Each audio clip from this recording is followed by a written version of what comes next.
This specimen found near Medicine Bow, Wyoming in 1901 is a part of 7 carloads of dinosaur remains collected in the famous Bone Cabin Quarry. Skillful experts restored and assembled the bones, and here Mr. Charles Lang is seen mounting the skeleton. The Stegosaurus had several characteristics that distinguish it from other dinosaurs. For example, the hind legs compared with the front legs were extremely long.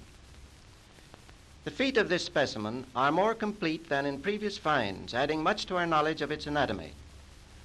Another distinguishing feature was the short neck and comparatively small skull with its tiny teeth and bird-like beak.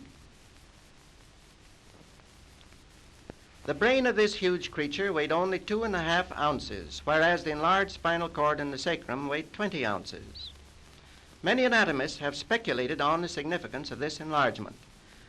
To me, it seems probable that it related to the innervation of the long hind legs and the control of the dermal plates and spines near the end of the tail. These dermal plates gave the Stegosaurus its unique appearance. Tropical conditions existed in the Rocky Mountain region when these strange creatures wandered there. Lakes and marshes bordered by lush vegetation, hillsides covered with coniferous trees resembling the living sequoias. In a faithful reproduction of that vegetation, you see the completed skeleton of this extraordinary-looking reptile. They thought that because of its tiny head and enlarged spinal cord, it had 2 sets of brains, is the basis of an amusing poem by B.L. Taylor.